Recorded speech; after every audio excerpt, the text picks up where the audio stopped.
Well, it is that time of year. We've been doing the show for a long time now, and you get to a point in June where the championships are over. The school year is over, and yet we still have a lot to talk about. Some of retrospective, some of it looking ahead. This is Preps Today with John Millea, with, of course, the star of the show, John Millea from the MSHSL. As I said, we've been doing the show for a while. John's been doing his job at the MSHSL for a MSHSL. Why can I never say that right, John? Mushizzle. Thank you. He has been doing his work, his great work for a long time, and this is another opportunity to wrap up a great school year. Yeah, we got another year in the books, Jim. I have wrapped up 14 years with the Minnesota State High School League after close to 20 with the Star Tribune. So, yeah, I'm an old guy. But, we put a ribbon on the school year at Target Field last weekend, Friday and Saturday. We had our long-delayed 4 baseball state championship games. It was quite a ride to the finish line with those games, held up for close to a week. And there were 2 reasons for that. One, obviously, was the weather. We know how much rain we got in Minnesota last week. That makes it hard to play baseball. The other reason was the availability of Target Field. The games were originally scheduled for June 17th, which was a Monday. That was an off day for the Twins. That was the one shot to do it because they were home the following Tuesday, Wednesday, Thursday before they hit the road. We like CHS Field in St. Paul, but the Saints were also in the middle of a long homestand. So, but between the ballpark availability and the weather, the right decisions were reached. The games were moved, 2 on Friday, 2 on Saturday. That was a good plan, I think. Bob Madison is the associate director at the high school league, in charge of baseball. That was really a good idea because just with rain coming and going, and the tarp came out a couple times, there were delays, but spreading 4 games over 2 days worked out. All the games were played. I'll run down the scores here. In Class A, Springfield defeats Parker's Prairie 5-1. In 2A, it's Rockford over Foley 6-0. In 3A, Matamidi, Totino Grace over Matamidi 2-1. And in 4A, Eastridge beats Moundsview 3-2. For the 1A teams, Parker's Prairie and Springfield, they spent a lot of time on buses coming back and forth. They were in town Sunday night before the original Monday date. Monday morning, they never even came to the ballpark. The day was called off early. They headed home. They came back to town Thursday night, got back in their hotels, and then happily everything was a go on Friday. When I was talking to coaches after these games, the theory we came up with was for what ended up being the last week of the baseball season, it was quite a bit like the early weeks when the winter's hanging on and it's cold and it's wet. There's all kinds of delays. Games are rescheduled. Everybody said it was kind of similar to that, just that you're waiting for the last game of the season instead of maybe the first. And so watching these games, these were all really well-played games. The thing that stood out to me above it all was the quality of the pitching. Jim, back in our day, a great high school pitcher probably threw a fastball and a curveball, and that was enough. Boy, these guys, they do a lot more than that. I really was surprised. A couple of examples here. For Springfield, the winning pitcher was Jacob Knockreiner. These are 7-inning games. He struck out 11, walked 2, gave up 4 hits through 98 pitches. He also is the leadoff hitter, and he had 3 hits. But Jacob from Springfield, he told me he throws a fastball, curveball, a cutter, and a changeup. The single most impressive performance was Rockford junior pitcher William Haas.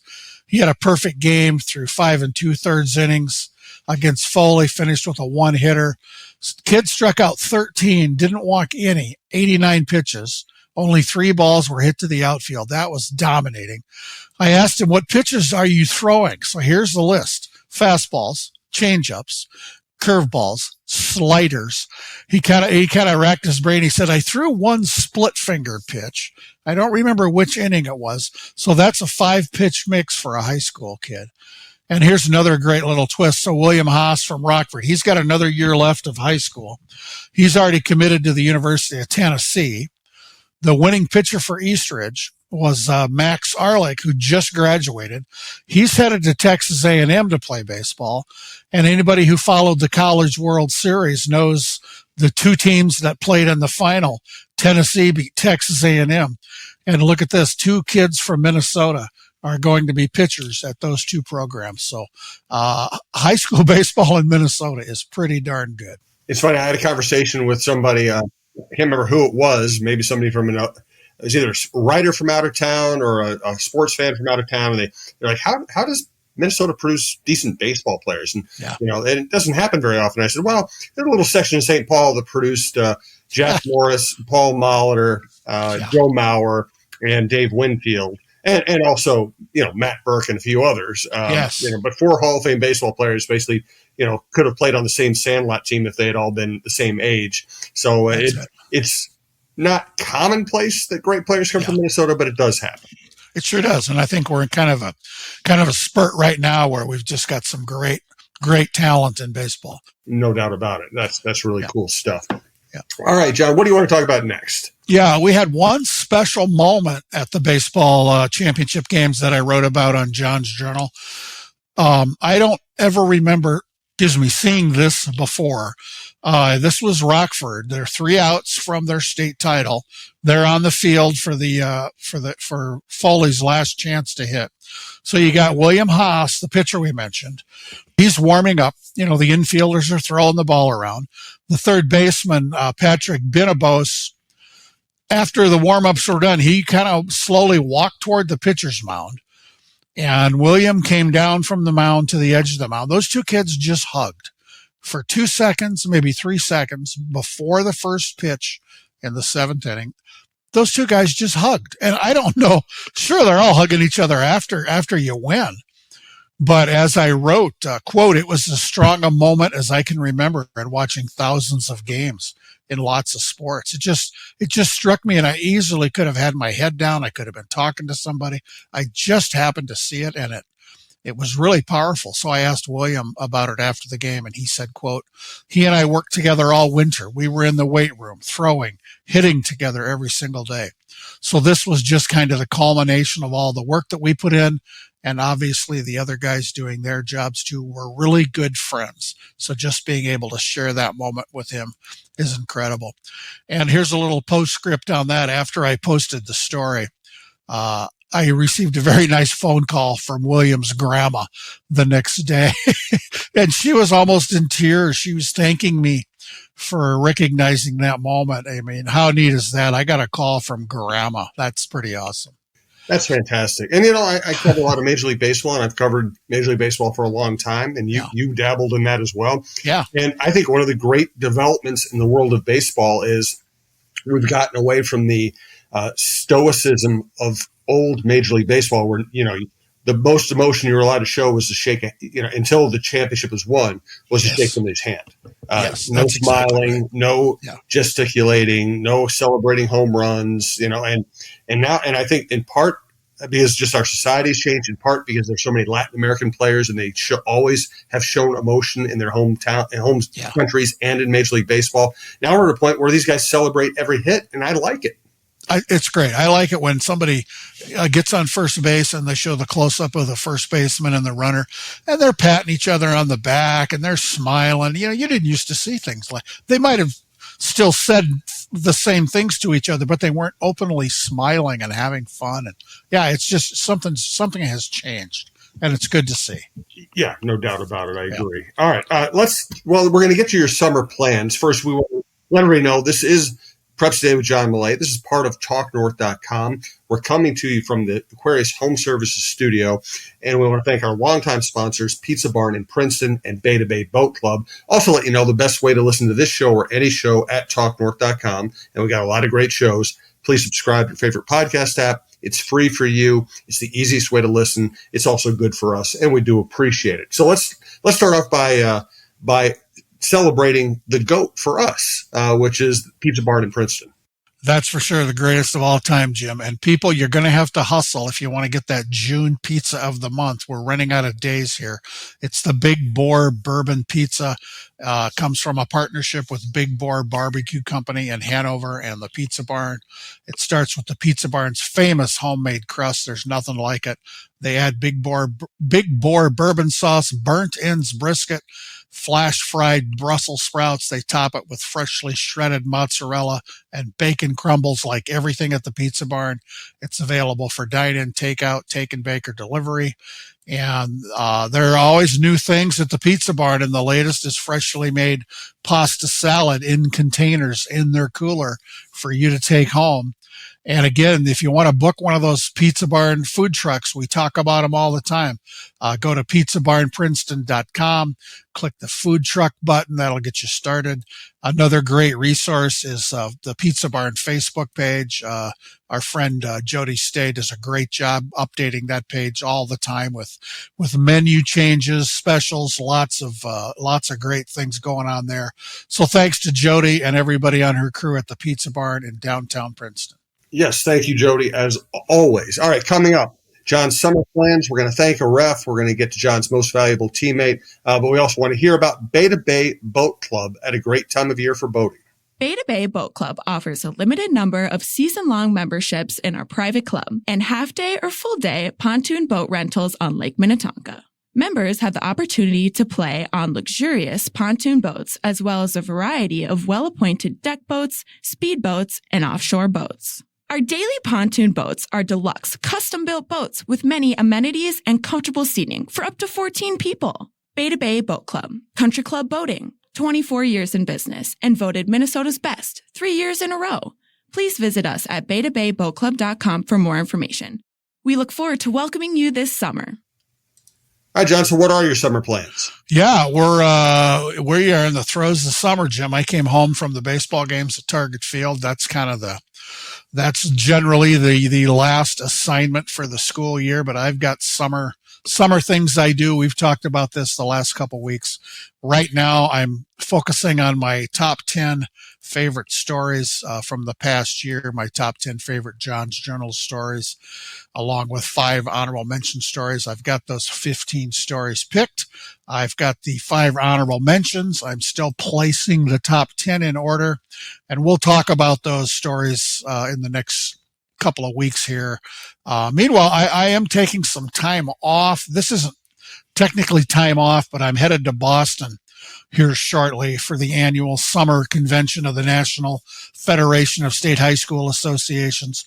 These are basically, there's the Minnesota State High School League by another name in every state.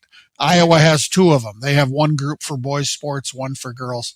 So basically people from all these offices come together for about 5 days. The convention moves around the country. It's in Boston. It's always valuable to learn about what's happening in other states. Every state is a little different in how they do things and what they do. But there are a lot of workshops and speakers. I'm going to be doing a presentation on social media at the convention, which I'm looking forward to. And this little podcast, that will be mentioned in my social media presentation. And the highlight on the final night of the convention is always the National High School Hall of Fame induction dinner. We've talked about our very own Joe Mauer being part of this year. He's the headliner. There's no doubt. There's, I think, 12 inductees. I think one of them, Tyrone Wheatley, was a football player from Michigan. He's probably the second one on the list as far as recognizability. Most of them are just well-known high school athletes, coaches, administrators, officials. So big stretch here for Joe. Going to the National High School Hall of Fame is a big deal. But about 3 weeks after that, Joe will be going to Cooperstown. We're all excited about that. And then once we get past those things in July and maybe a little bit in August, I'll burn up some vacation days and be fully rested and ready when fall sports start to ramp up in August. And this is no secret, Jim. I've announced that I plan to spend one more year in my job with the high school league before I transitioned into a retirement phase of my life. So I'm excited about one more year and looking forward to it. But yeah, it's summer right now. So we're ramped down, but I'm looking forward to a great year. Well, we'll have to do some celebratory things regarding your career in this next year. We should live it up. We'll get up to the Pizza Barn. Yeah. Maybe we'll do we'll figure out some kind of a special show to cap everything off because you've done great work and you deserve retirement. We're going to miss you, but you deserve retirement. I'm getting old. I am now past the age of 65 and a half. So by the time I retire, I'll be closing in on 67. I'm no Sid Hartman. I'm not going to 100. I think our friend Pat Royce is talking about maybe in the next year or two. He's closing in on 80. He's talking about the same thing. I'm not going to make it to 80.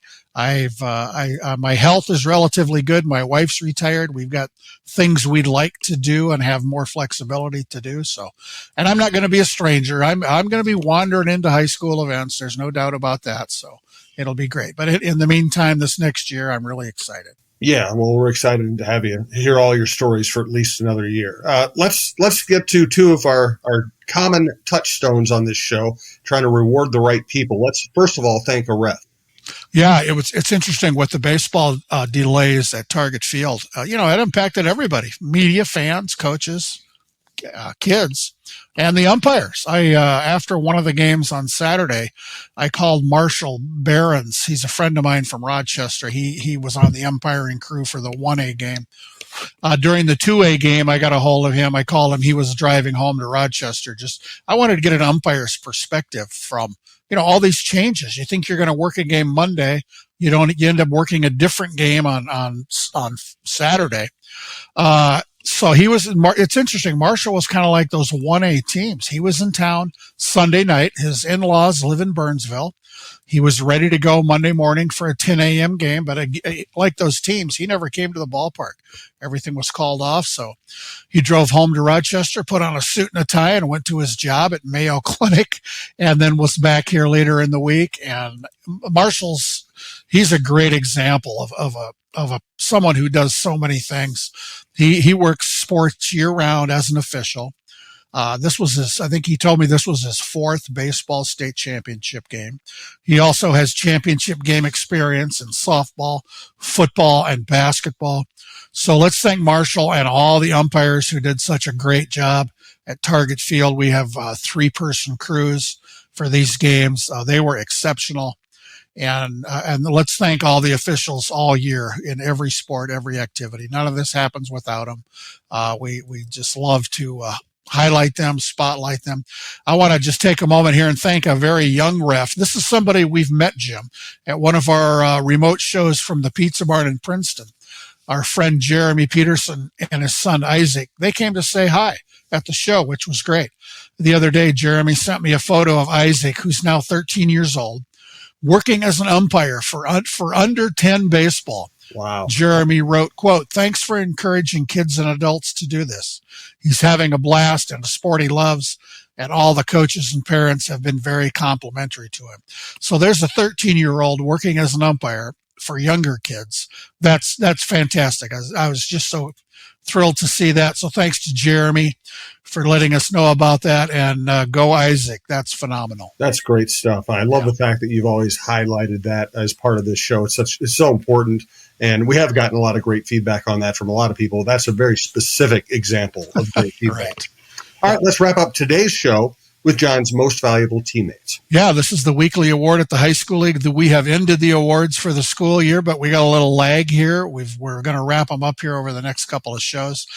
This week's most valuable teammate, Gretchen Pavarud, is a very recent graduate of Anoka High School, whose activities included lacrosse, a sport she played since her sophomore year. Gretchen always made a positive impact with a bubbly personality, constantly encouraging her teammates. Gretchen was a great role model for younger players, as well as a member of the hockey and clay target teams at Anoka, where her leadership was important. Congrats to Gretchen Pavarud of Anoka on being a most valuable teammate. And congratulations to John on the end of another successful school year of writing, podcasting, and traveling. At least another year ahead. And we're really lucky to have John on this network. So, John, thanks for all the work. We're going to keep doing the show. We both have vacation plans. Some of the shows are going to be kind of more esoteric in content. We're going to have, but some of those times those shows are your favorites because you can do some fun things. So we're going to continue the podcast. We have at least another year with John. So definitely tune in. And guess what? Tell people people who care about high school sports, about high school kids, activities. Tell them to tune in. We'd love to have a big final year.